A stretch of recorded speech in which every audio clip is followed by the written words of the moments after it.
जय जोहार, नमस्कार। दैनिक छत्तीसगढ़ चैनल देख रहे हैं आप और छत्तीसगढ़ प्रदेश की आज की तमाम सभी महत्वपूर्ण बड़ी खबरों की शुरुआत सर्वप्रथम आज की पहली बड़ी खबर के साथ। रायपुर में झमाझम बारिश की वजह से सड़कें नदियां में तब्दील हो गई, जहां छत्तीसगढ़ में नया सिस्टम एक्टिव हुआ है, जिसकी वजह से आगामी 2 दिनों तक बारिश का दौर जारी रहने की संभावना है।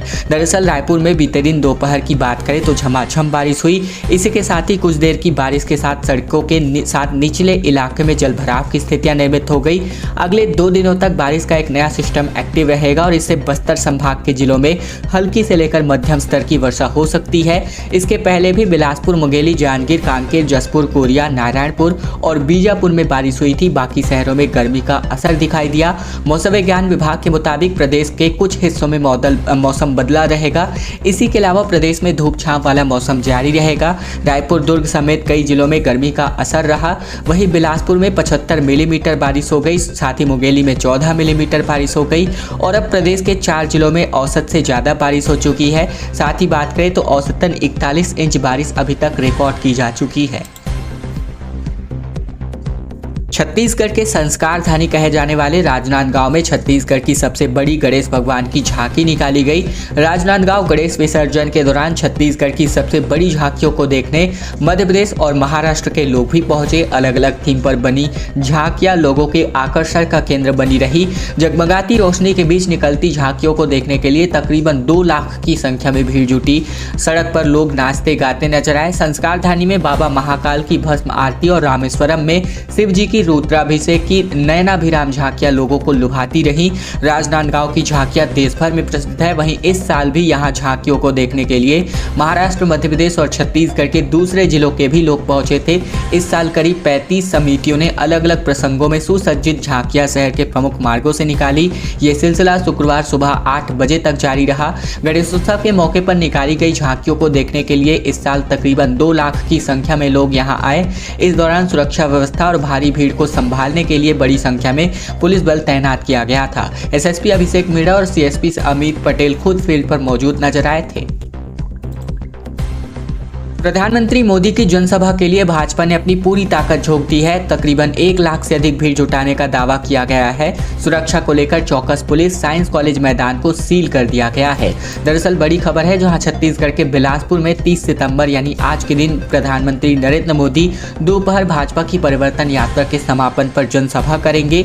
बिलासपुर में ये विधानसभा चुनाव की घोषणा के पहले प्रधानमंत्री मोदी के इस दौरे को लेकर भाजपा संगठन व नेताओं ने अपनी पूरी ताकत झोंक दी है। कार्यक्रम में 1 लाख से अधिक लोगों के भीड़ जुटाने का लक्ष्य रखा गया है। भीड़ के साथ ही बढ़ते दबाव यानी प्रधानमंत्री मोदी की सुरक्षा व्यवस्था को लेकर के डीजीपी अशोक जुनेजा व चीफ सेक्रेटरी अमिताभ जैन ने सुरक्षा अधिकारियों के साथ हाई लेवल मीटिंग ऑर्गेनाइज की, जहां सभा स्थल साइंस कॉलेज मैदान में हेलीकॉप्टर लैंडिंग का ट्रायल से पहले ही एसएसपीजी आसपास के इलाके को सील कर दिया गया है एसपीजी कमांडो के द्वारा और चप्पे चप्पे पर पुलिस के जवानों की ड्यूटी भी लगाई गई है। परिवर्तन महासंकल्प रैली के दौरान प्रधानमंत्री मोदी रोड शो भी करेंगे और राजधानी रायपुर और रायगढ़ के बाद मोदी की ये तीसरी जनसभा छत्तीसगढ़ में होने वाली है इस विधानसभा चुनाव के मद्देनजर।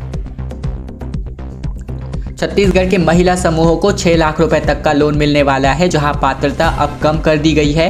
राज्य सरकार ने इसका लिखित आदेश जारी कर दिया है। छत्तीसगढ़ की महिला समूहों को अब 6 लाख रुपए तक का लोन मिल सकता है। मुख्यमंत्री भूपेश बघेल के नेतृत्व में राज्य सरकार ने महिलाओं को आर्थिक रूप से सशक्त बनाने के लिए निर्णय किया है। इसी कड़ी में बीते 2 मई को रायपुर में सम्मेलन के दौरान मुख्यमंत्री बघेल महिला समूहों को 6 लाख रुपए तक का लोन देने और महिलाओं के लिए लोन लेने की पात्रता को सरल करने की घोषणा इन्होंने कर दी थी।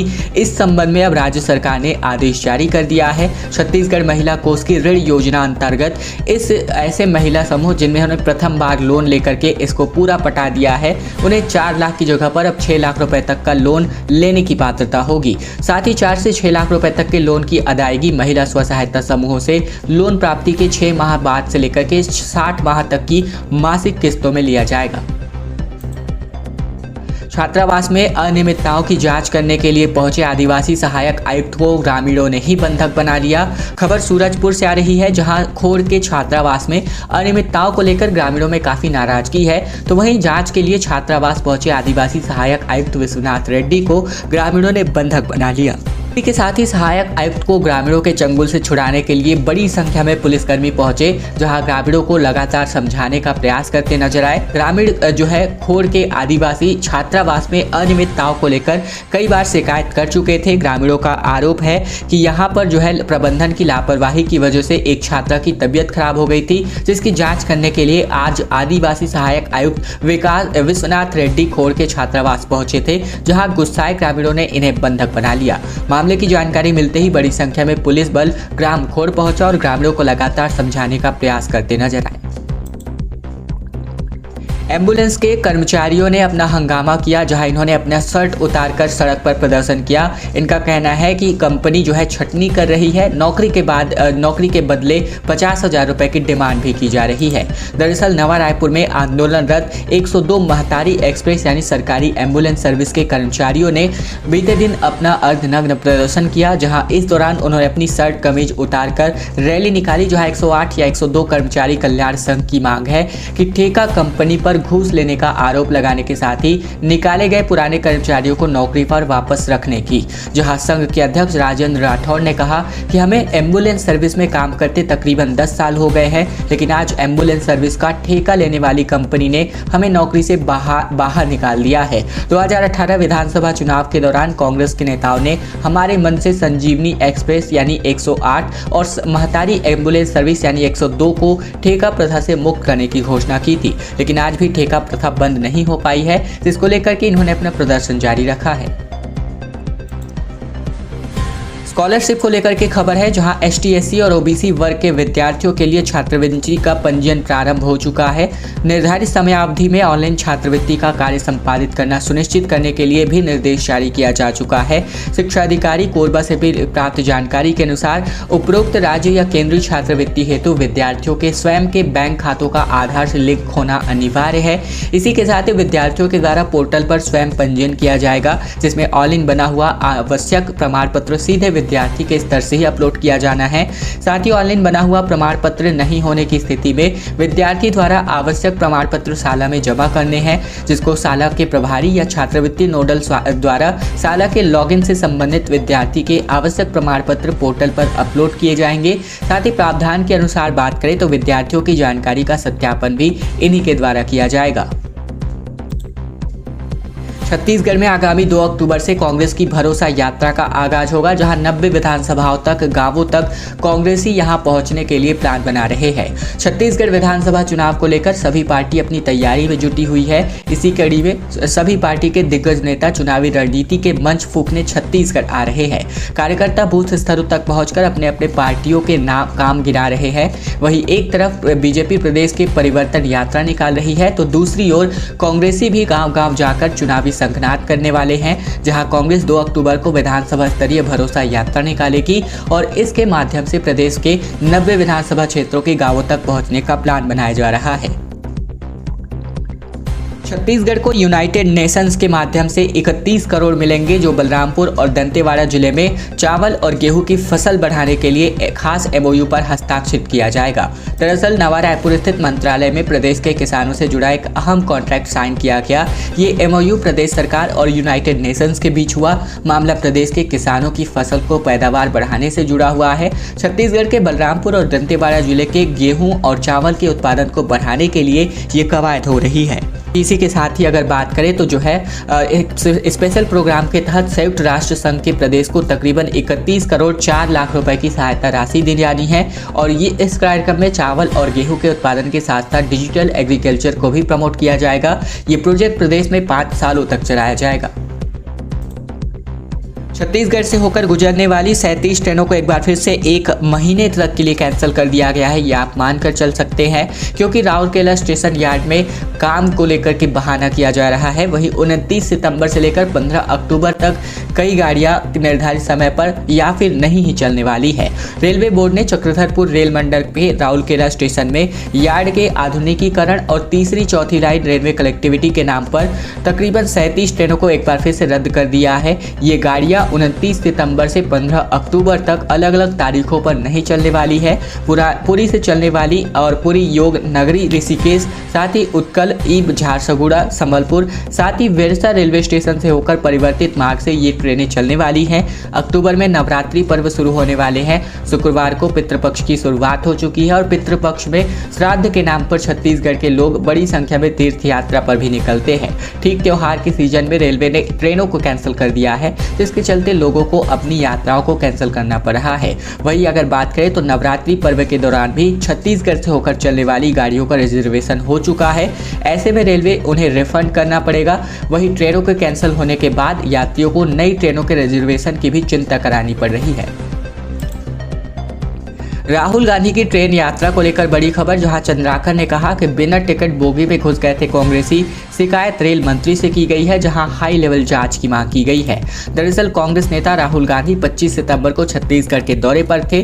सभा के बाद उन्होंने बिलासपुर से रायपुर तक ट्रेन में सफर किया। चर्चा है कि राहुल गांधी की ट्रेन यात्रा में कई बड़े कांग्रेसी नेताओं ने ट्रेन का टिकट नहीं लिया था और इसे लेकर बीजेपी विधायक और प्रदेश प्रवक्ता अजय चंद्राकर ने ट्वीट कर रेल मंत्री से इसकी शिकायत की है। अजय चंद्राकर ने कांग्रेस नेताओं की तस्वीरों को ट्वीट करके कहा कि रेल मंत्री को लिखा है कि 25 सितंबर की रेल यात्रा के दौरान सिर्फ मुख्यमंत्री भूपेश बघेल और राहुल गांधी ने ही टिकट लिया था। बाकी कांग्रेसी बिन टिकट ही ट्रेन के बोगी में घुस गए थे। टिकट न लेने की बात भी उन्होंने लिखी है और हाई लेवल कमेटी से जांच करने की मांग भी अजय चंद्राकर ने की है। वार्ड और सेक्टर कांग्रेस में होने वाले हैं। चुनावी जंग के लिए बूथ कमेटियां तैयार की जा रही हैं। बेस्ट सेक्टर से लेकर के अध्यक्ष को सीएम भूपेश और पीसीसी अध्यक्ष यहां सम्मानित करने वाले हैं। छत्तीसगढ़ के मुख्यमंत्री भूपेश बघेल के नेतृत्व में दूसरी बार कांग्रेस की सरकार बनाने के लिए बूथ कमेटियों को मुस्तैद कर दिया गया है। संगठन ने बूथ से लेकर के यहाँ जो है सेक्टर और वार्ड के हर गली मोहल्लों में चुनाव तक कांग्रेस के पक्ष में माहौल बनाना शुरू कर दिया है। इसे लेकर के बीते दिन भी बैठक का आयोजन किया गया। वार्ड और सेक्टर्स को कांग्रेस में करने के लिए सेक्टर अध्यक्षों को ट्रेनिंग भी दी गई है। इसी के तहत पूरे छत्तीसगढ़ में बेस्ट सेक्टर अध्यक्ष को सीएम भूपेश बघेल और पीसीसी अध्यक्ष दीपक बैज द्वारा सम्मानित करने का भी फैसला किया गया है। अनुमानित है कि अब वार्डों में कांग्रेस का माहौल बनाने के लिए सेक्टर अध्यक्षों में होड़ मचने वाली है। बीजेपी का 69 सीटों पर मंथन और नाम लगभग तय हो चुका है। रायपुर में शाह और नड्डा ने 7 घंटे तक के लिए बैठक ली थी। रायपुर में गुरुवार दोपहर से शुरू की गई केंद्रीय गृह मंत्री अमित शाह की बैठक शुक्रवार रात 9 बजे तक चली थी और भाजपा अध्यक्ष जेपी नड्डा, साथ ही महासचिव बीएल संतोष के साथ ही शाह ने पार्टी नेताओं से तकरीबन 7 घंटे तक बैठक ली थी।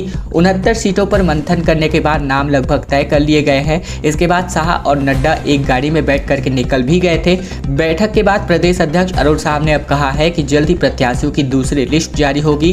पार्टी प्रदेश कार्यालय कुशाभाऊ ठाकरे परिसर से आयोजित की गई इस बैठक में शाह ने प्रदेश के नेताओं से चुनाव की तैयारियों को लेकर के भी सवाल किए। पूछा कि 90 सीटों पर जीत कैसे हासिल करेंगे, इसे बताइए। जबकि प्रदेश अध्यक्ष साहब ने कहा कि डिजिटल टीम बनाई गई है, जहां परिवर्तन यात्रा से लेकर के अलग अलग यात्राएं चलाई जा रही हैं। अभियानों के बारे में बैठक में जानकारी दी गई। टीएस सिंहदेव ने कहा कि मध्य प्रदेश बीजेपी नेतृत्व में बड़े बदलाव के संकेत है। डिप्टी सीएम ने कहा कि केंद्रीय मंत्री और सांसद स्टेट चुनाव में लड़ेंगे तो मुख्यमंत्री बदलने की संभावना बनेगी। दरअसल छत्तीसगढ़ के डिप्टी सीएम टीएस सिंहदेव ने कहा है कि मध्य प्रदेश भाजपा में बदलाव के संकेत है। भाजपा को विधानसभा के प्रत्याशी कमजोर लग रहे हैं, इसीलिए लोकसभा चुनाव लड़ने वालों को प्राथमिकता दी जा रही है। सिंहदेव एमपी में केंद्रीय मंत्रियों और सांसदों को टिकट देने पर अपनी बात कर रहे थे। अंबिकापुर के दौरे पर पहुंचे टीएस सिंहदेव ने कहा कि मध्य प्रदेश में केंद्रीय नेताओं को टिकट देना भाजपा की स्ट्रैटेजी है। इसे सीनियर नेता स्टेट में आकर चुनाव लड़ेंगे तो स्वाभाविक ही है कि मुख्यमंत्री के भी बदले जाने की संभावना वहां पर बनेगी। आगे इन्होंने कहा कि इससे कांग्रेस को नुकसान और फायदा नहीं है। जो सांसद लड़े हैं वो विधानसभा जीत पाएंगे, ऐसा भी नहीं है। ऐसे में इन नामों से स्पष्ट संदेश जा रहा है कि लीडरशिप उन्होंने तय नहीं की है, लीडरशिप उन्होंने खोल दी है। खैर दोस्तों, आज की खबरों का सिलसिला बस यही तक का था। अगर आपको यह वीडियो पसंद आए तो वीडियो को लाइक करना मत भूलिएगा। साथ ही चैनल पर अगर आप नए हैं तो चैनल को भी जरूर सब्सक्राइब कर ही लीजिएगा, ताकि प्रतिदिन की महत्वपूर्ण खबरें, छत्तीसगढ़ के समाचार बिना किसी रुकावट रोजाना हम आप तक पहुंचा सके।